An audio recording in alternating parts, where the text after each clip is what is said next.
Hello. So a music video with a difference because it has a spoken intro this time around. So a bit of a story behind this one. I've done 4 videos about Commodore 64 SID music that have appeared on the Maniacs channel. I've done them with obviously Maniacs and Panther UK. If you haven't heard them, or seen the videos rather, they're definitely worth taking a look. You'll find them on the main Meister channel, or they're also in the collaborations playlist on my one. But in the 3rd video, Panther UK chose a piece of SID music that frankly just absolutely blew me away. And after he played it, he admitted that when he first heard it, he was a bit sort of like skeptical as to whether or not it really was done by a Commodore 64, whether it really was a SID chip that was doing this. And you know, I've got to admit, I was a bit suspicious myself, but I mean, if there's anyone out there who knows his stuff when it comes to SID music, it's Panther UK. So I took him at his word, but I was very keen to get hold of the actual demo, because it didn't come from a game; it came from a demo. And actually hear it running on a 64. So that is what I'm going to do with this one. I could easily have just taken, the SID file and made a video like I've done with all my previous ones. But I suspect there may be some out there who are a bit suspicious, and may think, I'm not sure this is on the level. So I thought, right, okay, we'll do this video then, and we'll have the actual the actual program run, and you can hear it running from, okay, it's through an emulator, but nevertheless it is a genuine Commodore 64. If you have the actual hardware, you can very easily get this demo and set it up, listening and listen to it through your one. So let's do enough of this poncing about. Let's load in the actual image. Okay, so what I'll do is I'll mute the microphone so that I don't interrupt it at all. So this is a piece called Hi-Fi Sky, and it's by Markus Klein, aka LMan. So here we go.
So there we go. I mean, there are musicians out there who could spend, 4 or 5 grand on a fucking, real pro level synthesizer and never come close to producing anything that sounds like that. And this is done using a chip that is 38 years old, and yet clearly they are still finding what it is capable of. It does use samples, and I freely admit I am not the biggest fan of Commodore 64 music that uses samples. For me, it has to be something like truly incredible to make up for the fact that it's having to use samples somewhere. This does that effortlessly, and the samples aren't obvious. None of the percussion track is sampled. None of the lead is sampled. It's purely the background sound there. That's where the samples are used. So just unbelievable. It does have one small catch, which is that you have to use an 8580 SID to be able to play it. But even though it's using a later revision, nevertheless the SID chip itself is 38 years old and is capable of producing music like that. If you do play it on a 6581, it just doesn't sound too good. How not good? Well, one way to find out. I now have my Vice set up with a 6581 SID chip. So fucking fag goes out. So we will play it again, but this is how it sounds played with the 6581 SID. You'll hear a difference.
So there we go.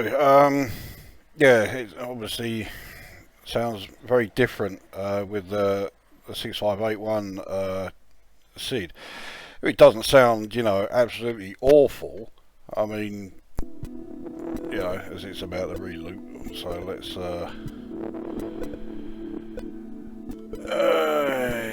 let's just the hard reset. Couldn't remember the keyboard option or shortcut for it, but yeah, it doesn't sound terrible on a 6581.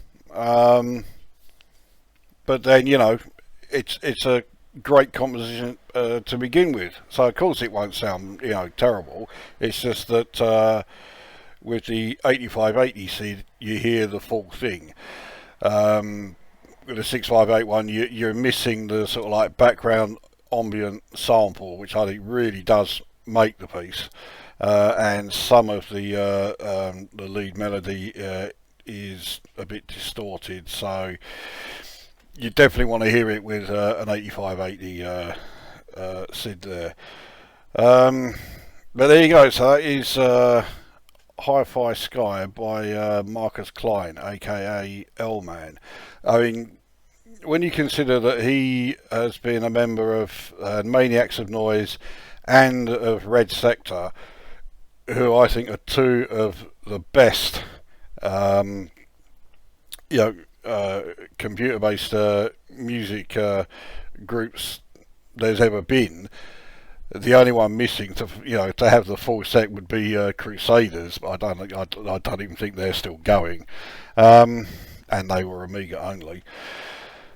But yeah, I think he absolutely excelled himself with this one.